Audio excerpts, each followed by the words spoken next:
else do we have to get at the stores? Give me my reparations check because things are getting expensive. Pricey. Yes. Pricey. Very pricey. Senator Stephen Bradford, he's a senator out in California.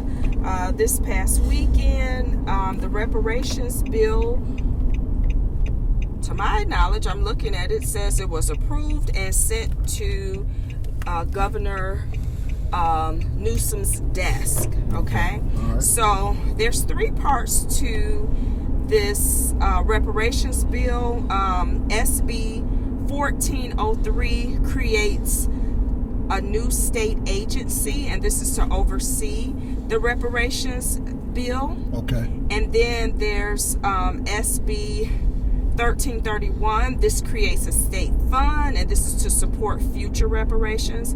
And then there's SB 1050, and this is the restitution for taken land. And so this is racially motivated use of eminent domain. Oh boy. Yes. So this is long overdue.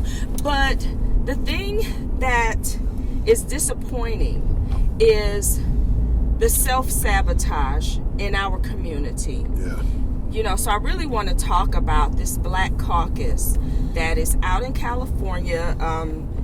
Senator Bradford, he's a part of this Black Caucus, right. And what he did, he went rogue, I guess you could say, and I guess, you know, did his own bill or plan and submitted it because I guess the other people that were a part of the caucus were stalling and whatever for whatever reason. Right. And so because they were upset that he went out on his own, right, to get the job done, they're trying to sabotage it. And I heard that they filed it.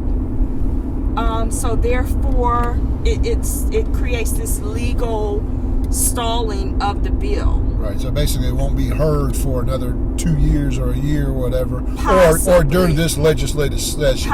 It sounds like possibly. It sounds like that. What they usually do is like when they want to quiet the bill or they're not really sure what they want to do, they file it so they can say, well, we can't hear this bill this legislative session, and we'll come back to it later. And we can't blame this on white people. No, we can't. This is our own doing again. If you go and you look at the California Legislative Black Caucus, yes. I believe. Yep. You know, it's a nonprofit group. CLBCC. Yes, you look at all those faces. All of them are these black faces. Yeah. There's one guy that's, I don't know if he's black and he can pass for white, or Kamala's cousins.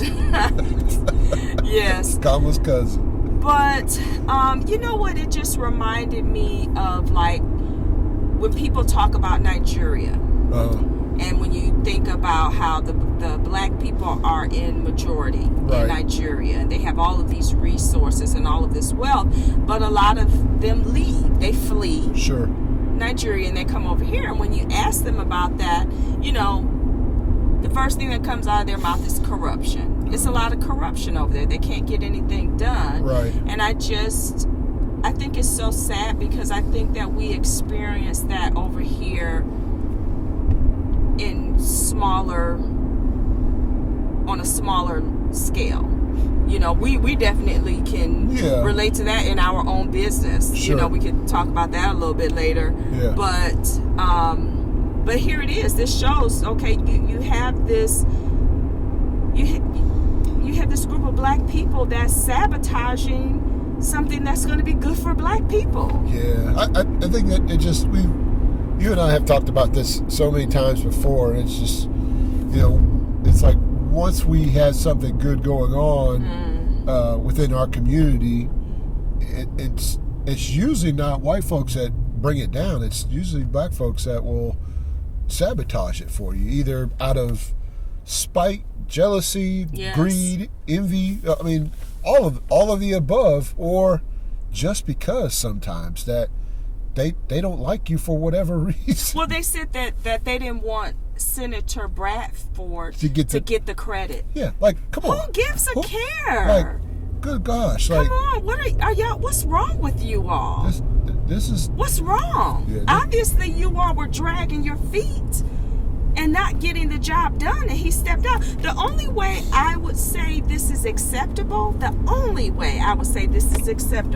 is if the remaining caucus members say, hey, we said we wanted cash payments in the form of reparations, and Senator Bradford said he's okay with getting, scholarships, and he's okay with all of these things that they can eventually undermine. Listen, if they had that in their bill or their portion of the bill, believe me, when they put out the statement to say that it was going to get filed and they weren't going to see it the rest of this legislative process, then they would have said that. They would have said that, but they didn't. So obviously that's not the damn case. Yeah, it's not the case. They weren't talking about that, and so we can all agree that they did it for personal agendas. We'll just let it at that. Yeah, that's what it looks like. So we shot ourselves in the foot. Yeah. Thank you, California Congressional Black Caucus. Thank you. Yeah, Legislative Black Caucus. Thank you. Yeah, it's just because this is going to set the precedent for other states to follow suit. Yeah, and we got Negroes. Uh-oh.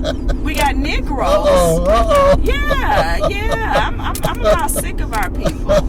I'm so sick of our people. That same venom that Ricky Smiley mad because we ain't voting for Harris. I'm mad at this. Yeah, no, I can understand that too. I think that we see it in all walks of life, and unfortunately, when we're about to win in a situation, like you said, it sets a precedent, because now white folks in other legislative districts and different states can all say, we don't have anything to worry about. We don't have anything to worry about, because all we got to do is we just got to talk to one person, and we'll take them down. We'll take them down. And it's no different. Yeah. Oh my goodness. It's beyond pathetic, but that's why we need to start. They need to be called out. Yeah. They need to be called out. These black people on this caucus, they shouldn't even feel comfortable going outside and going to a restaurant and sitting comfortably to eat without people looking at them in shame. Oh yeah. Didn't they do that to one of them Supreme Court people a long time ago? Didn't they do something like that? That they were against the Mexican people, and they had the nerve to go out on Tuesday taco night or something like that. Something crazy like that. Yeah, it's it is what it is. I think that they need to be exposed. I'm grateful for what Senator Bradford did. Some people are kind of coming hard down on him because they're like, we need names, right? And I guess he doesn't want to go there. So I don't want, you know what I'm saying, like, right. To me, if he doesn't give names, then I guess we need to just say, okay, everybody except for him needs to be. The hammer needs to come down on them as far as, like, we don't need you. We don't need your service anymore. Thank you for your service. Well, I think the thing that everybody should know too is that this Congressional Black Caucus is a nonprofit, and so if you're somehow donating some money to this vote, you really need to take that money and go elsewhere. Hit them in the pocket. Hit them in the pocket. That's right. Hit them in the pocketbook. Let them know that you're not happy and you're going to be changing your yearly membership or your yearly whatever. Give that money somewhere else, because it's definitely not helping you out. So you know what? I like to cite a book when we do these podcasts. So this makes me think about Dr. Claude Anderson's Powernomics. And he stated in his book Powernomics, and he basically gave the statistics of how black people, we were at the bottom, right? You know, and we had very little representation, political representation. The political representation increased 4,000%. Not 4%, not 40%, not 400%, 4,000%. Right. So that, and we're talking about decades ago when he penned this book. Right. And he said, and yet our community was in the same situation. So those are statistics. Right. Those are, we don't need another black politician. Right. We don't. For what? Right. For what? We're still at the bottom. Yeah. You know what I'm saying? And Sure. I think I was watching somebody's live stream the other day, and they were talking about how there's 2 female black senators. I don't know what states they live in, but they were like, yeah, we got to get them in. For what? Right. For what? You know, they're going to be the first black female senator. So what? Right. So what? Right. Harris, she's going to be the first, and I'm using air quotes, black president. So what? Yeah. How is my life going to improve? Yeah. I think they can't. That accomplishment or that idea of being a black something is no longer.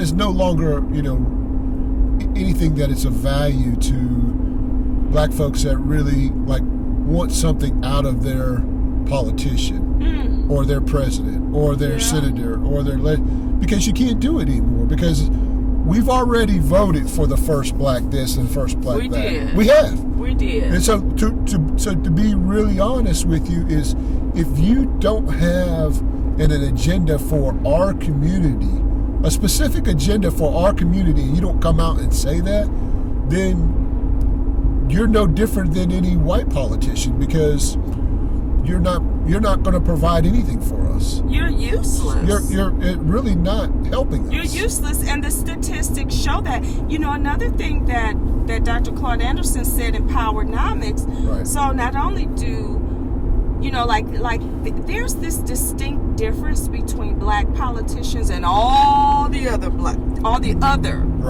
politicians. The black politicians get in there and they want to sing the Kumbaya. We are the world. Yeah. That's why we don't get anything for our community. But you let a Latino, facts. You let AOC, facts. you let an Asian person get in there, they'll say it proudly. They in there fighting for Asian rights. That's They're right. in there fighting for the Latino community. They're in there fighting for this. But our black politicians, we don't have that mindset. Yeah. Well, we've been beat down so much to say that we got to include everybody. Yeah. We got to include everybody. Yeah. We got to love everybody. Yeah. Because everybody don't love us. Even though everybody don't love us. They don't love us. They don't love us. They don't even want to like be us. They don't even like us. They want to be us. They sure do. They want to be us, but they don't love us.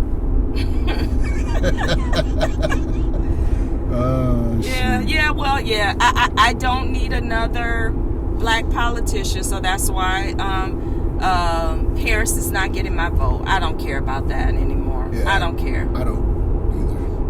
I'm good. I'm good.